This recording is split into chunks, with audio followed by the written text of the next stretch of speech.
cambio climático es la mayor amenaza medioambiental a la que se enfrenta la humanidad.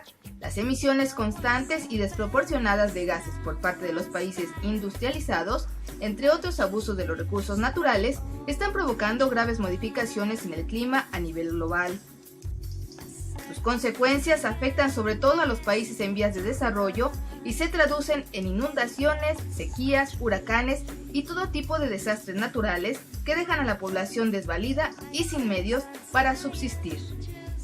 Las variaciones climáticas han existido desde los orígenes de la Tierra. Nuestra pequeña morada ha asistido durante su larga vida a periodos de glaciaciones, actividad sísmica continuada o fuertes radiaciones solares. Sin embargo, hoy en día asistimos a un cambio climático global sin precedentes, donde las causas naturales parecen jugar un papel poco importante. La comunidad científica coincide en que las fluctuaciones del clima son provocadas en gran medida por el hombre. Actividades como la tala indiscriminada de árboles, el mal uso del agua potable, la sobreexplotación de las tierras, se conjugan para alimentar un fenómeno que no hace sino acrecentarse. Entre todos los factores, la emisión de gases por parte de los países industrializados es probablemente uno de los que más agravan la situación, provocando un calentamiento global mundial que ya acarrea trágicos resultados. El impacto del cambio climático está ocurriendo aquí y ahora. Entre sus principales consecuencias observamos fusión de los casquetes polares, con el consecuente aumento del nivel del mar, climatología extrema, desaparición de especies de animales y plantas, aumento masivo y desproporcionado de fenómenos naturales como ciclones, huracanes, desbordamientos, ríos, etc. Vulnerabilidad de los países empobrecidos. Escenarios de cambio climático en cuanto a temperatura y precipitación en México. Es muy probable que el clima de México sea entre 2 y 4 grados centígrados más cálido para el periodo 2020-2080, principalmente en la parte más continental del norte de México. En invierno, son muy probables reducciones en precipitación cercanas a 15% en regiones del centro de México y de menos de 5% en la zona del Golfo de México. En verano, las lluvias podrían disminuir hasta en 5% en la parte centro de México. Se proyectan retrasos en el inicio de las lluvias, con una extensión de la temporada de lluvias hacia los meses de otoño para gran parte del país. La temperatura de la superficie del mar en el Caribe, Golfo de México y Pacífico mexicano podría aumentar entre 1 y 2 grados centígrados, favoreciendo las probabilidades de que los ciclones tropicales alcancen categorías mayores en la escala Saffir-Simpson. El ciclo hidrológico se volverá más intenso. Es de esperar que aumente el número de tormentas severas, pero que también se podrían producir periodos de sequía más extremos y prolongados. Las observaciones de los últimos años en México parecen coincidir con tal planteamiento.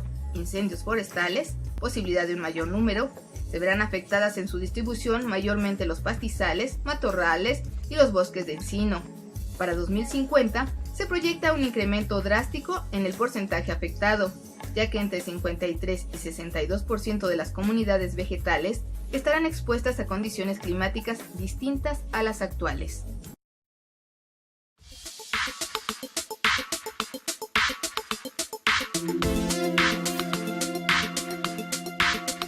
¿Qué tal? Nos encontramos en un programa más del Colegio de Biólogos de México y en esta ocasión tenemos la fortuna de entrevistar a la bióloga y senadora de la República, Silvia Garza Galván, a la cual le agradecemos profundamente que nos haya permitido realizar esta entrevista. Senadora, muchas gracias.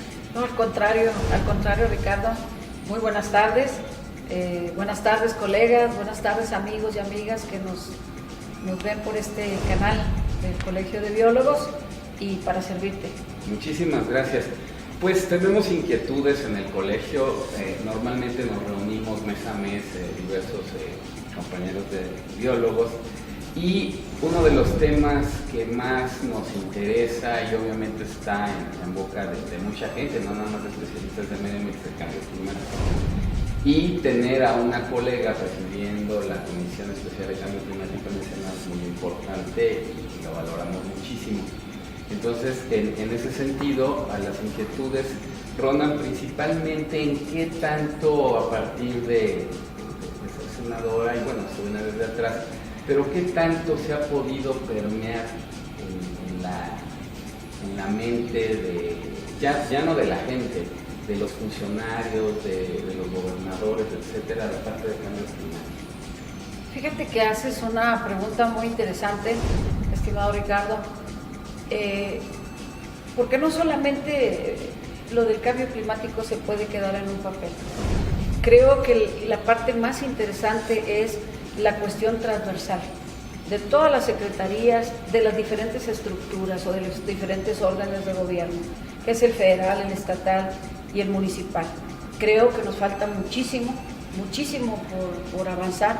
Hay muchas cosas por hacer, pero pues ya tenemos la fortuna de que 7 estados al menos de la República ya tienen su ley de cambio climático, pero nos hace falta ir por más municipios que estén elaborando su programa de acción climática municipal y acciones conjuntas que nos van a permitir a que nosotros como país colaboremos con un granote, no un granito de arena, precisamente a contribuir al no aumento de los 2 grados centígrados que ojalá y en esta próxima COP20 en Lima, Perú, podamos llegar ya a un acuerdo internacional, un acuerdo mundial, donde se proyecten todas las acciones, las sinergias hacia un solo punto. Una opinión, más que una pregunta o una respuesta, sí, una opinión respecto a qué posibilidades hay de meterle ahí a la agencia, a su reglamento, esta parte de cambio climático. Bueno, la parte del reglamento, como tú sabes, no nos toca a nosotros. La parte del reglamento lo propone y lo hace el Ejecutivo. Pero sí, la ley todavía falta muchísimo. En lo personal, creo que no me gusta la parte donde se le quitan facultades a Semarnat, a Profeco en materia de hidrocarburos para dárselo a la agencia, pero bueno, pues ya la tenemos ahí, pero falta muchísimo meterle mano para robustecerla. De hecho, una buena parte de mis propuestas pasaron para reforzar precisamente la agencia, pero falta mucho por hacer, nos falta discutir y proponer más todas las cuestiones del paquete verde que no se ha tocado. Yo espero que antes de que termine este periodo ordinario, nosotros estemos sentados, todos los actores, revisando el paquete verde, porque es muy importante. O sea, nosotros precisamente con esta reforma de las leyes secundarias en materia de energía, pues pretendemos que va a llegar muchísima inversión a este país, sí, pero primero nuestros recursos naturales. Claro. Entonces tenemos que tener una institución, en este caso un órgano desconcentrado, la Semarnat, que es la agencia, pero un órgano fuerte, claro. Una agencia fuerte, robusta, que cumpla con el objetivo del cual fue creado. Claro. Pero para que ella pueda cumplir necesitamos todavía en esta discusión mejorarla. Yo tengo ya algunas propuestas y que también recuerda que el PAN presenta la ley de transición energética, donde México tiene que no solamente aspirar, porque son metas aspiracionales, sino México tiene que honrar su palabra y cumplir acuerdos internacionales que se tienen en bajar las emisiones, en que como país para el 2024 estemos nosotros al menos generando el 35% de nuestra energía a través de energías renovables, de energías limpias.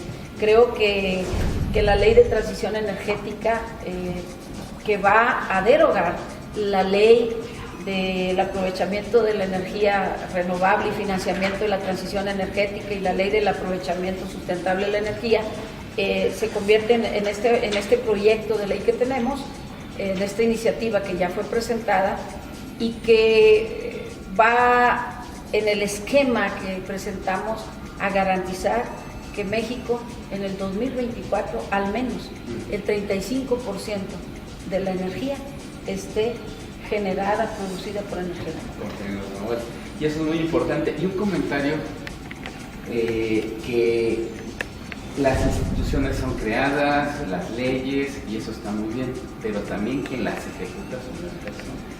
Y nosotros estamos abogando como Colegio de Biólogos, y por supuesto es una aportación, digamos, en el sentido de que la gente que pertenezca a la ANCIPA, ya soy nombrado director de la misma, pero que la gente que esté ahí ojalá pudiera ser de varias disciplinas, de varias profesiones, y ahí nos gustaría que fuera nuestra voz como lo hacen en otras ocasiones, porque hay gente muy capaz y de repente en muchas áreas, y lo que sabemos y se está manejando es que muchos de los funcionarios de la agencia van a salir de Pemex, lo cual no está mal, pues, ¿no? Pero hay otras áreas en las que pueden participar gente, ¿no? Y no nada más abogados o ingenieros, sino de otras profesiones. Creo que lo que acabas de decir es clave.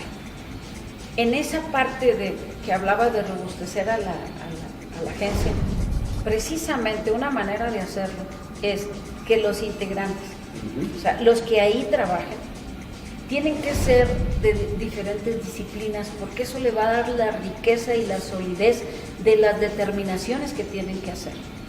Tiene que estar, no es lo mismo el criterio, punto de vista, opinión de un ingeniero petrolero a un biólogo, claro, a un agrónomo, a un químico, así es, a los diferentes, a un administrador, a un abogado, aunque tengan las personas que hablé, el químico, el abogado, etcétera, diplomados o maestrías en lo que es medio ambiente, porque tu formación inicial fue de otra forma. Y esto es lo que le debe de dar la riqueza a la agencia y la seguridad de que cualquier decisión, determinación que haga cuando es colegiada, porque tiene que ser de esa forma, pues va a garantizar una buena actuación. Claro. Y por último, me imagino, porque la puntualización esa vendrá después y además es tema de la Cámara de Diputados, me imagino que, senadora, va a estar peleando usted, a pesar de toda la problemática que hay actualmente en seguridad, en salud, en educación, se va a pelear, por llamarlo de alguna manera, presupuesto para que la parte ambiental, de cambio climático, quede plasmada en su momento en una ley de ingresos, ¿no? O sea, eso me imagino que usted va a estar. Claro, aparte de que sí, por supuesto, lo mandata así la ley, de que habla de un fondo climático, y también dice para qué será utilizado, pero el año pasado no se le otorgó presupuesto.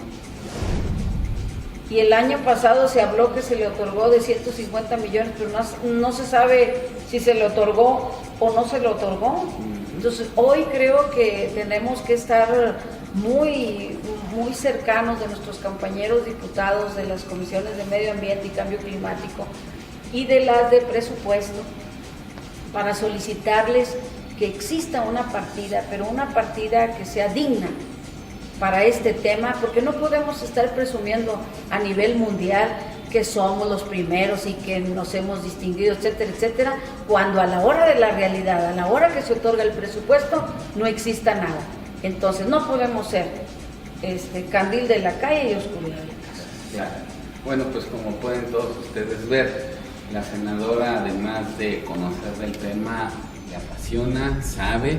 Y yo les pediría a todos los que nos vean y próximamente estaremos en otras entrevistas, que apoyemos todas las propuestas e iniciativas, que como gremio nos unamos a este tipo de personalidades para conseguir muchas de las cosas que queremos en materia medioambiental y por supuesto de cambio climático. Entonces no nos queda más que agradecerle a la senadora. Claro, quiero decirte algo, Ricardo, si me permites, claro, también supuesto. Utilizar el canal de nuestro colegio, colegas, amigos que nos escuchan, que nos ven. A mí me gustaría muchísimo que me ayuden. Ayúdenme a legislar y a legislar bien. Ayúdenme con propuestas, con ideas, para mejorar este país, para proteger nuestros recursos naturales. Creo que ustedes que están trabajando en muy diversas áreas, que la experiencia que tienen podrá ser de gran ayuda para nosotros. A mí me gusta legislar, pero legislar acompañado, legislar con responsabilidad.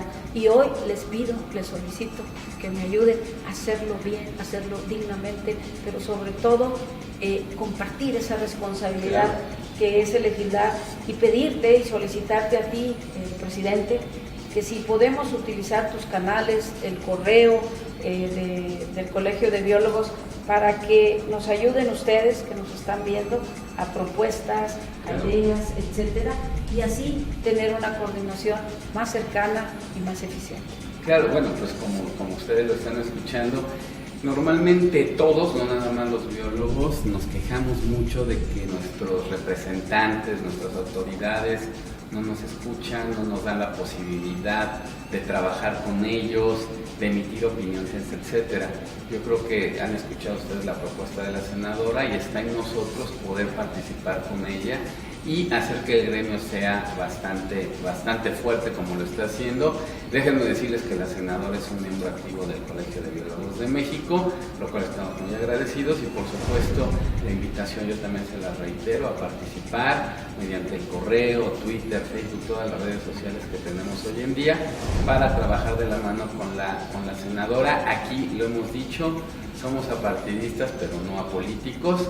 Y por supuesto que la senadora nos va a escuchar y yo les pediría y les reiteraría esto que mencionó, de participar fervientemente con la materia ambiental y en especial con el cambio climático. Entonces, senadora, muchísimas gracias. Al contrario. Y estamos en otra oportunidad de estar aquí. Claro que sí, gracias, biólogo. Gracias, muy amable. Sobre todo, muchísimas gracias a ustedes que nos permitieron entrar en sus hogares. Gracias. En México, 22 millones de personas están expuestas a fenómenos hidrometeorológicos como ciclones, lluvias extremas e inundaciones pluviales, costeras y lacustres, así como tormentas de nieve, granizo, polvo y descargas eléctricas. Además, un alto porcentaje vive en condiciones de muy alta marginación. La Comisión de Desarrollo Urbano y Ordenamiento Territorial de la Cámara de Diputados aprobó un dictamen por el que se reforman y adicionan diversos artículos y un capítulo a la Ley General de Asentamientos Humanos, a fin de prevenir riesgos en ciertos lugares del territorio nacional, el cual se espera sea aprobado en este periodo de sesiones. El dictamen establece que con estas disposiciones en la ley se garantizará la seguridad y protección civil de los habitantes, previniendo los riesgos naturales y antropogénicos derivados de los asentamientos humanos. También se podrá reubicar a la población asentada en zonas de alto riesgo. Consideran la ejecución de acciones, obras o servicios tendientes a la seguridad de los asentamientos humanos, la delimitación de zonas de riesgo, la reubicación de población en riesgo y el establecimiento de polígonos de protección y amortiguamiento, por lo que autoridades de los 3 órdenes de gobierno deberán realizar las acciones necesarias para el cumplimiento de los planes de desarrollo urbano. Según el Programa Especial de Cambio Climático de México, nuestro país es uno de los más vulnerables del mundo, debido a que 15% de su territorio, 68.2% de su población y 71% de su Producto Interno Bruto se encuentran altamente expuestos al riesgo de impactos directos y adversos del cambio climático. Particularmente, cerca de 20 millones de personas habitan en áreas susceptibles al efecto de huracanes. La iniciativa destaca que la mayor parte de la población en condiciones de alto riesgo y vulnerabilidad vive en las ciudades, donde se espera que para 2030 la población urbana oscile en los 95 millones de habitantes, 76% del total nacional.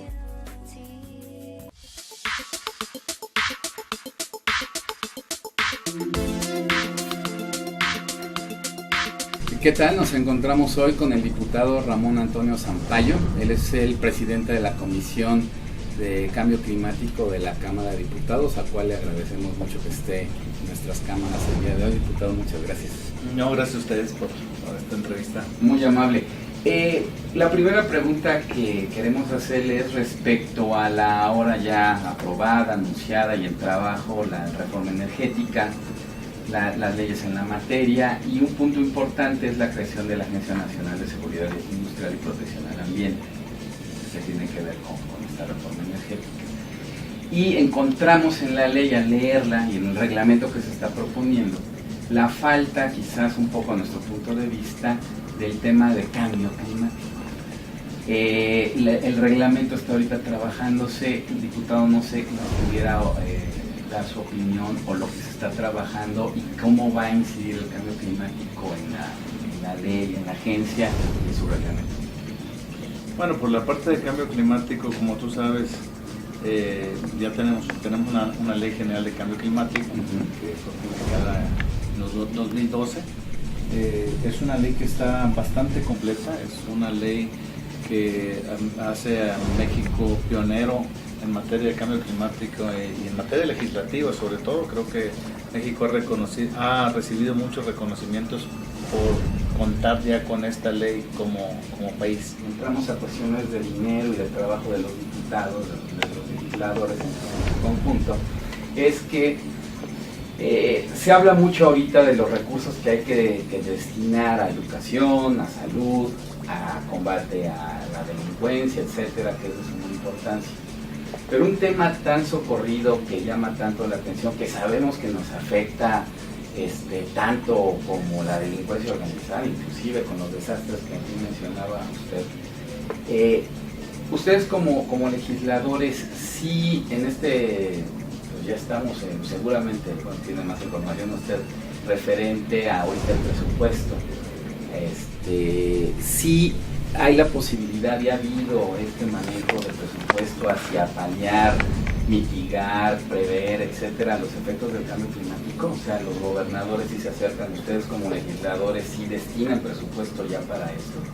Bueno, te voy a decir, el presupuesto para acciones de mitigación y adaptación del 2013 fue de cerca de 35 mil millones de pesos. Para el 2014 fue de cerca de 37.500 millones de pesos. Para este año entrante, el 2015, está la propuesta del Ejecutivo de cerca de 40.600 millones de pesos, que se van a manejar a través de 11 secretarías. Esa es la parte donde nosotros no coincidimos, porque también, como tú bien sabes, en la Ley General de Cambio Climático está establecido ahí la creación de un fondo, el Fondo de Cambio Climático. Es un fondo que tiene su destino, son acciones específicas establecidas en la ley, muy puntuales, y son acciones que en determinado momento tienen que ser medibles en cuanto a sus resultados del impacto que deberían de tener en la disminución de los gases de efecto invernadero. Interesante, realmente esto del gasto, inclusive la gente lo ve, o más bien no lo ve y le interesa saber. Sí, por ejemplo, te digo, hay algunas acciones. Fuimos con la Secretaría de Turismo, traíamos 500,000 pesos. A ver qué hicieron con los 500,000 pesos. No, pues que nosotros, ahí se pasaban por internet, pero bueno, a final de cuentas, hicieron algunos atlas de riesgos de algunos municipios de puntos importantes para ellos. Digo, esa es una obligación de los municipios y del gobierno del Estado. El programa de acción climática es una obligación de los municipios. Se debían de haber coordinado con la autoridad municipal. ¿Se coordinaron?